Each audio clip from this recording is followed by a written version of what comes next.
Welcome to A Plus Health Life channel. We discuss the ways to fulfill your life with more quality and inform you on ways to get to your life goals with less effort. Please do not forget to like this video and subscribe to our channel. How to attract women. She sat by herself at the bar of the restaurant. Her only company was a book. I sidled up near her, 2 stools apart, maybe 3, as casual as I could muster. I would quote what I said, but my attempt at a joke sputtered out of me so poorly that I'm not even sure it made sense. She looked up at me and there was a moment of silence between us so awkward, you could have stabbed me in the groin and I wouldn't have noticed. Her face quickly went from confusion to disgust. My mind raced for some sort of recovery. Some sort of new, more clever joke to make up for my failed attempt at my original, semi-clever joke. Nothing came.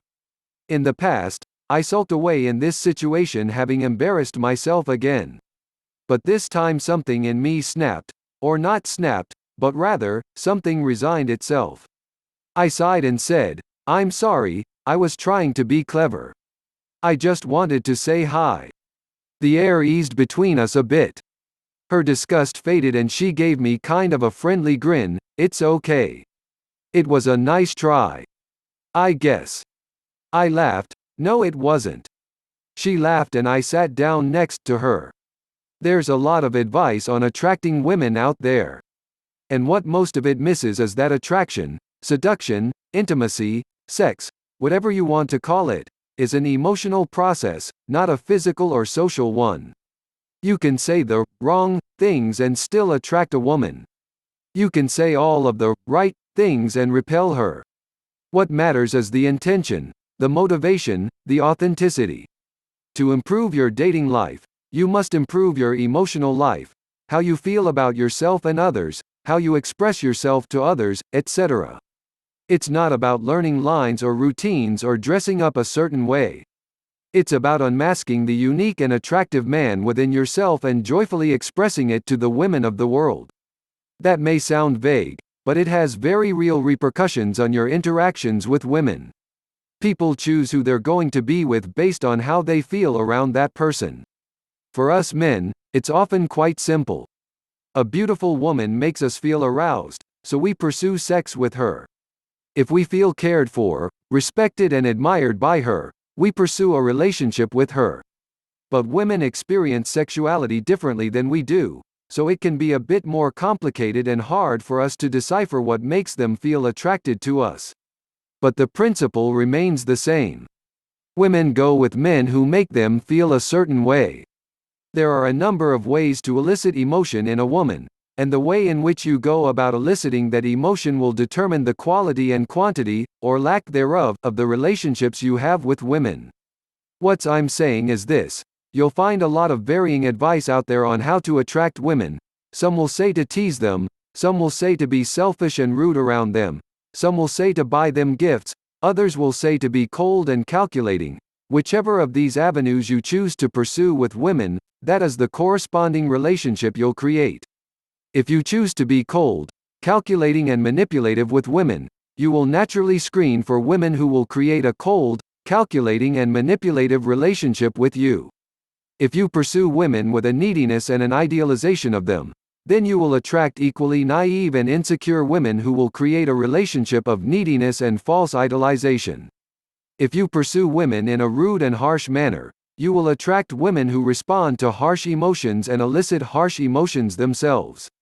I encourage men to pursue women with honesty and authenticity because this screens for women who are honest, authentic and conscientious themselves, making for far better relationships.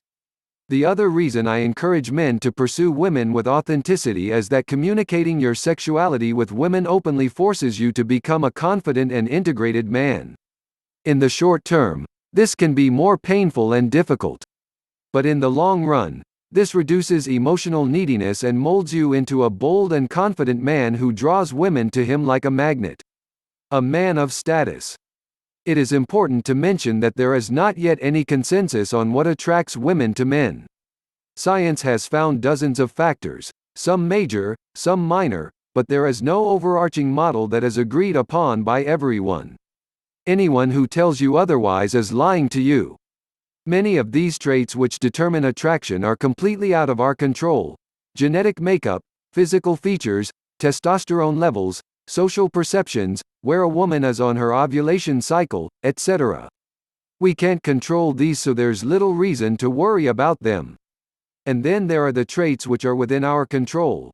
Our lifestyle choices, our occupation, how we dress and groom ourselves, our health and fitness, our confidence, our lack of neediness, and our behavior.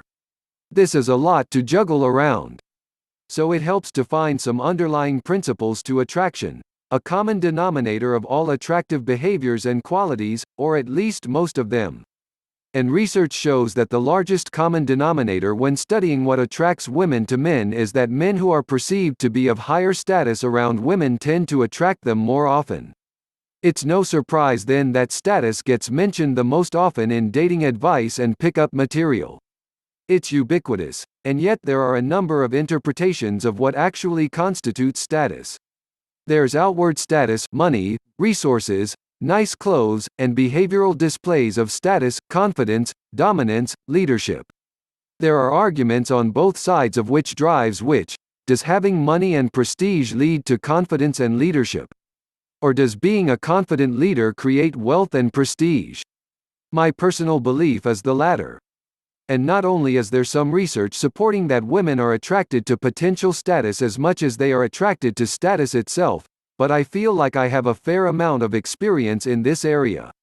For a period of time toward the end of college and the first 2 years afterward, I was dead broke, living on my friend's couch for a period of time, unemployed, usually, and still going out and partying quite a bit. This didn't slow me down. In fact, I attracted a significant number of older women who took me under their wing and wanted to support me during this period until I got on my feet. I believe that status in a male is determined by his behavior.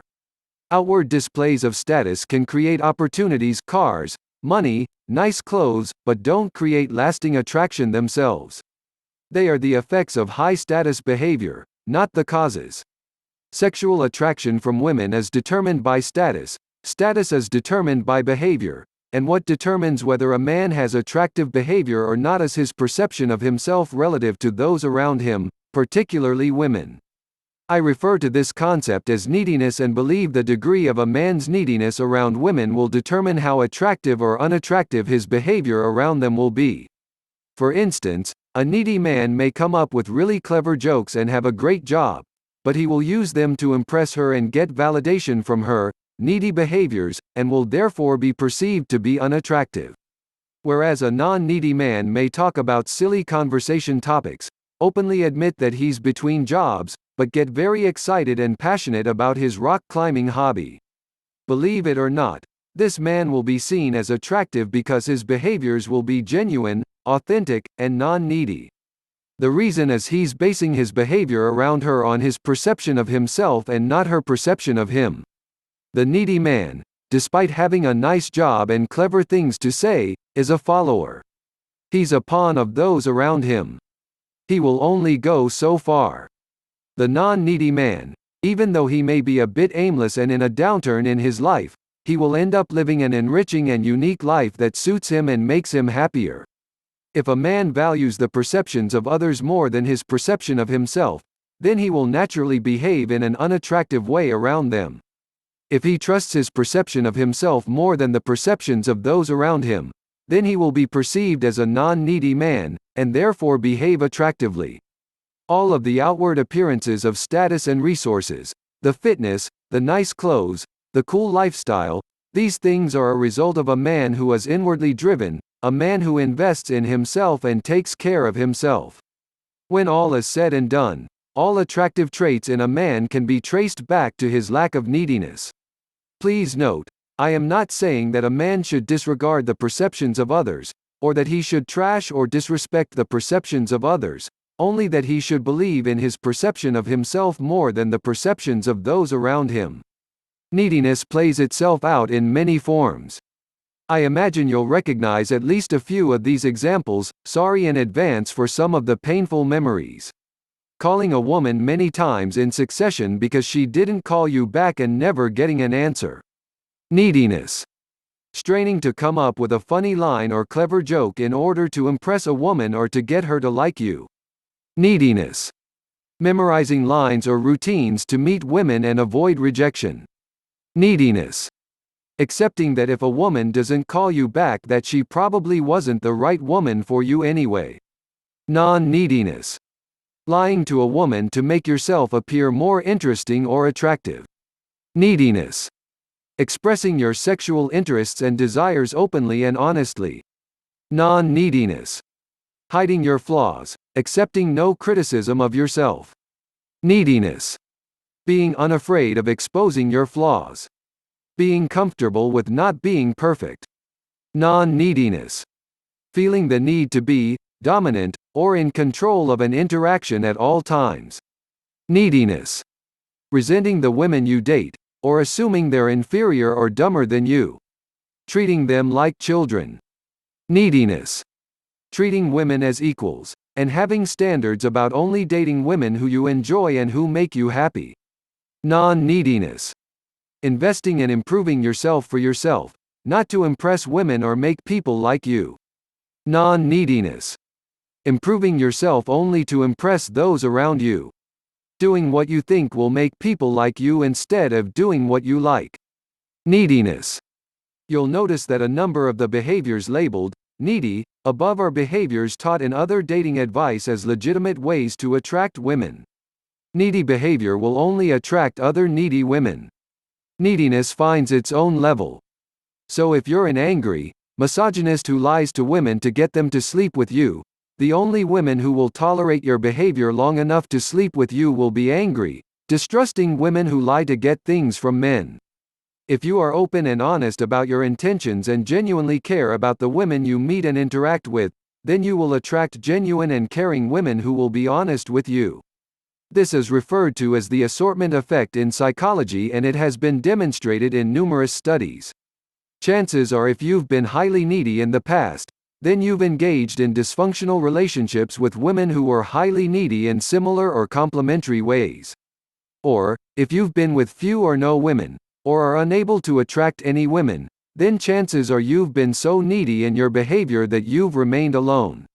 If you want to be with amazing women who are open, loving, independent, supportive and nurturing, then you need to become the male equivalent. You need to become an honest, open, and strong man who believes in himself, takes care of himself, and is proud of the amazing life he's made for himself. Attracting women is not about appearing attractive, it's about being attractive. And we haven't even gotten to the desire part yet. Bravery and desire. The biggest aphrodisiac in the world is someone who likes you and isn't afraid to show it. Me. Yes, I just quoted myself in my own article. I know, that's pretty self-aggrandizing and probably unnecessary. But it's my site and it's a pretty awesome quote, so fuck it, we'll do it live. Note, for what it's worth, this quote by me was passed around the dating advice industry more than anything else I've ever said or written, so I'm not completely making stuff up here. I mean, I did write a whole 350-page book on this stuff, so cut me some slack. Anyway, where were we? Oh yeah. If status creates sexual attraction in women, then demonstration of desire creates sexual arousal in women. Without getting too deep into the research on female arousal, it's messy and confusing, which shouldn't surprise you. The leading theory on female arousal is women are turned on by bold behaviors, displays of bravery, and direct sexual desire, particularly when directed at the woman who is getting aroused. Some examples, for better or worse, these are taken from experience. Telling a woman she's beautiful and you'd like to get to know her better. Good idea. Whistling at a girl on the street and calling her names. Bad idea. When a woman seems interested in you, just grabbing her and trying to kiss her. Good idea. Following a woman for 3 blocks telling her what you want to do to her sexually. Bad idea. Telling a woman you're kissing where and how you'd like to have sex with her. Good idea. Touching a woman inappropriately when you don't know her or have not received interest from her. Bad idea. Men typically underestimate how forward they can be with women. And they vastly underestimate how effective being forward and open about their sexual desires is with women who are attracted to them. As one member of my sexual confidence program wrote, "I approached a girl in the mall and told her that I thought her body was beautiful. She smiled and said, 'Thank you.' She was ecstatic. I wasn't nervous, but I felt like it was wrong. But then as I saw the positive reaction from her and the other girls I said this to, I started feeling empowered. I developed an unusual sense of confidence. I'm a sexual male, and know that they are sexual women. And that it's natural to act as such. A proper and honest sexual expression is powerful, and in our society, rare. In fact, there's a lot of societal pressure to hide and disassociate from our sexuality. Many of us grow up with a great deal of sexual shame. And not only does this keep us afraid of expressing our sexual desires openly, but it creates an unhealthy neediness and worship of sex. Because honest and respectful demonstrations of sexuality are so rare, not only are women aroused by it, but it often hits them like a breath of fresh air. The why question. What gets lost in most of the dating advice out there, and what is so fundamentally important to your happiness and success with the women you meet, is why you behave in certain ways rather than others. In communication, what motivates your behavior is just as important as the behavior itself. We all have known someone who was too try hard, someone who seemed desperate for the attention or validation of those around them.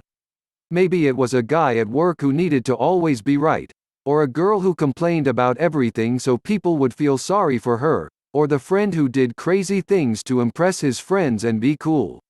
Likely these people annoyed you and they annoyed women. When it comes to being non-needy, if you are trying to be non-needy so you can be more attractive, then you're paradoxically being needy. I know that sentence probably made your brain explode, so let's try it again. You should adopt non-needy behaviors because you care about yourself and want to improve yourself. Attracting women should be a side effect of that desire. If you attempt to adopt non-needy behaviors in an attempt to impress others, you are still being needy. You are faking it, and you will eventually be exposed. The only way to develop a genuine attraction through women is by genuinely investing in yourself. When it comes to expressing sexual desire openly, if you're doing it because you think it's what a woman wants to hear, then your actions are going to come across as inauthentic and she will not trust you. If you treat telling a woman she's beautiful or sexy and want to sleep with her as a line, or a strategy, to be memorized or adopted, then women will smell your neediness like a rank pair of underwear and turn you down. Expressing sexual desire is an internal process. It's a process of removing your internal barriers to sharing your sexuality with others. Recognize that you will be rejected and turned down by a lot of women regardless of whatever you do. Accept this and appreciate it. But if you measure success with women by lack of rejection, then you will always be disappointed. If you measure success with women by the enjoyment and honesty of your interactions with them, then you can easily have a 100% success rate. This is an internal and emotional process, not an external behavioral one. The external behaviors are an internal side effect, not the cause of the attraction. And becoming an attractive man of status is a process of investing in yourself and caring about yourself. Again, this is an internal and emotional process. How you feel about yourself, how you perceive yourself, how much you care about yourself, and bringing beautiful women into your life is a side effect of that internal investment. External investment will lead you nowhere. At best, it will bring superficial or dysfunctional relationships, and at worst it will bring you absolutely nothing. Yes, absolutely nothing. Proceed with caution. Where to go from here? Hopefully this guide has given you a solid foundation of understanding the basic principles of attraction and how they work. Unfortunately, it doesn't offer a whole lot of concrete examples or things you can do. Be a great leader. Leadership can be defined as the ability to give guidance and direction verbally or by modeling. It's not about control. Women want to feel like they are with a leader but not a dictator.